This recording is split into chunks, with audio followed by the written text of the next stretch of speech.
Hello again from Eclipsing Expectations. Here we are with one of our most famous plenaries, Patsy Lightbown. Hello, it's so nice to meet you. Nice to have a chance to talk with you. Thank you, it's a pleasure to be here on this beautiful day. So, what are your first impressions? How was your presentation? Did you, was it as you have expected? Well, I had the pleasure and the challenge of being the first speaker, the first plenary speaker, so that meant that I had not yet had a chance to really get to know the audience. But as I have gotten to know the audience more, I think that they're very engaged, very interested, very serious, and lots of fun to talk to. Do you have any points you want to make about process appropriate transferring? Okay, about transfer appropriate process. Well, I just want the main point from that presentation is to say that when we teach, we need to think about what we're preparing students to do. So if what we're preparing students to do is fill in the blank on a sentence exercise, then we should practice a lot of filling in the blank on the sentence exercise.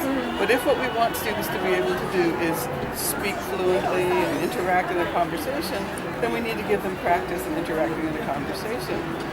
But that doesn't mean that there are not times when we want students to really focus on specific features of the language, the grammar, the vocabulary, the pronunciation. And when we want them to do that, we need to give them a little more time to focus on just that, because if they're focusing on everything at once, then they can't really focus on anything very well. I hear that people really benefited your plenary, because especially the point where you said that rephrasal of students' sentences is sometimes not as useful and efficient as we expect it to be.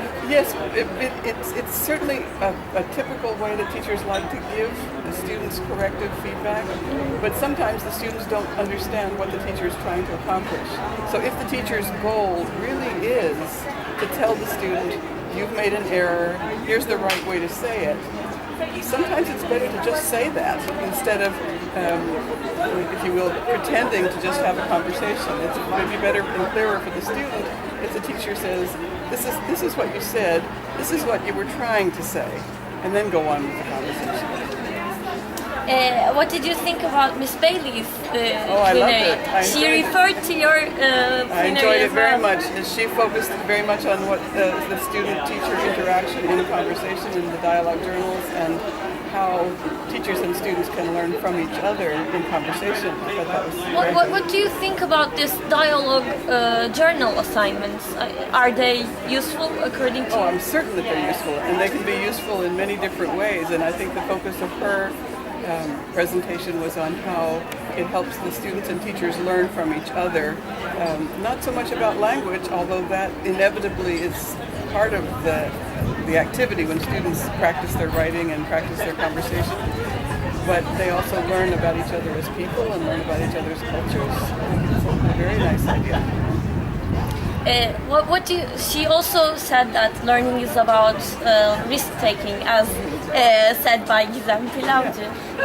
Do you agree? I mean, is learning about risk-taking? Yes, it's finding that balance between the other thing that people have talked a lot about at this conference, which is feeling safe.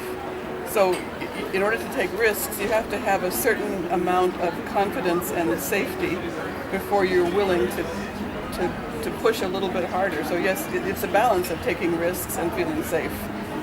And students need to be challenged. If they're not challenged, they won't make progress. But on the other hand, if they're pushed too far, challenged too much, they can become discouraged. Thanks a lot. It was a pleasure talking to you. It was a pleasure talking to you. Thank you very much. I hope you enjoy our conference. I'm enjoying it very much. Thank you. Thank you very much.